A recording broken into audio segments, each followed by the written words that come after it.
books of 1st and 2nd Kings. Although they're two separate books in our Bibles, they were originally written as one book telling a unified story that continues on from the book of Samuel that came before it.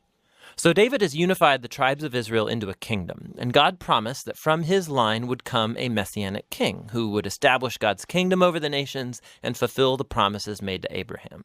So the book of Kings tells the story of the long line of kings that came after David, and none of them lived up to that promise. In fact, they run the nation of Israel right into the ground.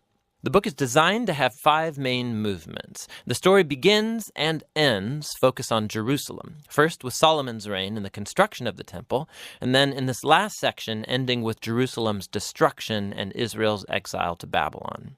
And the story leading up to this tragedy is what makes up the center 3 sections, which explain how Israel split into 2 rival kingdoms, how God tried to prevent the corruption of Israel by sending the prophets, and how exile became the unavoidable consequence of Israel's sin. The book opens with 2 chapters about the kingdom passing from the aging David to his son Solomon. And David's final words to Solomon, they're very similar to those of Moses and Joshua and Samuel to the people. It's a call to remain faithful to the commands of the covenant and to give allegiance to the God of Israel alone. But David's words ring somewhat hollow here because David and Solomon then go on to conspire how they're going to consolidate this new kingdom through a whole series of political assassinations. It's not off to a great start. Solomon's brightest moment comes when he asks God for wisdom to lead Israel, and he even completes David's dream to make a temple for the God of Israel. Here the story actually stops and describes the design of this temple in detail, just like the tabernacle design in the Torah. There's all these gold and jewels and depictions of angels and fruit trees. It's all symbolism echoing back to the Garden of Eden. It's the place where heaven and earth meet, where God's presence dwells with his people. But no sooner does Solomon finish the temple that he makes some really horrible choices and the kingdom falls apart. He starts marrying the daughters of other kings, hundreds of them, for political alliances. And then he adopts their gods and introduces the worship of those gods into Israel. Solomon then accumulates huge amounts of wealth. He builds a huge army. He even institutes slave labor for all of his building projects. Now, if you go back to the Torah and look at God's guidelines for Israel's kings in Deuteronomy 17, Solomon is breaking every one. So by the time that he dies, Solomon resembles Pharaoh, the king of Egypt, more than he does his father David. The next section of the book opens with Solomon's son, Rehoboam, acting just like his father. It's a very sad story of greed and lust for power. He tries to increase taxes for slave labor.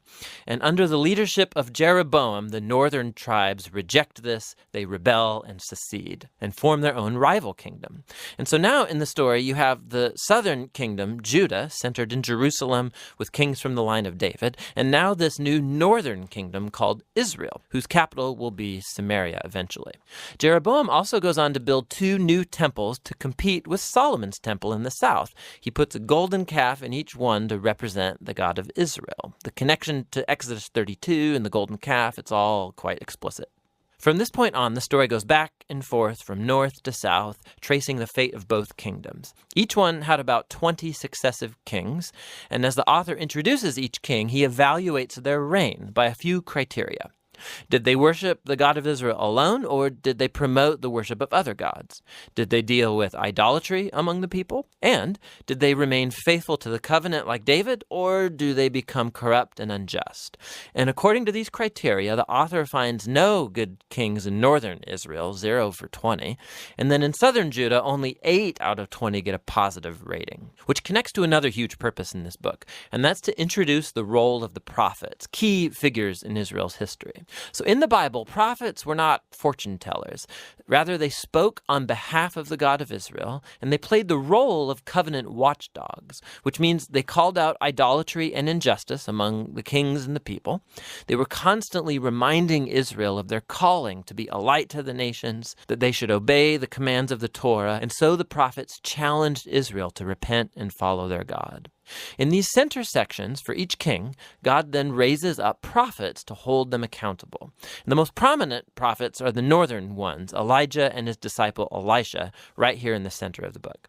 Elijah was a wild man of a prophet living out in the desert, and his arch nemesis was the northern king Ahab and his Canaanite wife Jezebel. Together, these two had instituted the worship of the Canaanite god Baal over Israel. And so in a famous story, Elijah challenged 450 prophets of Baal to a contest to see which god was real. So they both build altars and pray to their gods, but only the God of Israel answers with fire. After this, Ahab uses his royal power to murder an Israelite farmer and then steal his family's vineyard. And Elijah again confronts Ahab's injustice, and he announces the downfall of his house. Elijah eventually passes the mantle of his prophetic leadership to a young disciple named Elisha, who asks for 2 times the authority of Elijah. And what's fascinating here is how the author, he's recounted 7 miraculous feats for Elijah, and then he offers stories of 14 acts of power from Elisha. Both prophets were clearly remarkable men, and they played the same role, confronting Israel's kings for idolatry and injustice. And ultimately, they were unsuccessful in turning Israel back from apostasy. In the next section, the northern kingdom is rocked by a bloody revolution started by a king named Jehu, who destroys Ahab's family. And although Jehu was at first commissioned by God, his violence just gets out of control, and it creates the spiral of political assassinations and rebellions from which Israel never recovered. Coup follows coup after Jehu, and each king follows other gods, allows horrible injustice. It all leads up to 2 Kings chapter 17. The big bad empire of Assyria swoops down and takes out the northern kingdom altogether. In the capital city of Samaria, it's conquered, and the Israelites are exiled and scattered throughout the ancient world. Now, chapter 17 is key. The author stops the story and offers this prophetic reflection on what's just happened. He blames the downfall of the northern kingdom on the idolatry and covenant unfaithfulness of Israel and its kings. And so, God has allowed them to face the consequences of their decisions.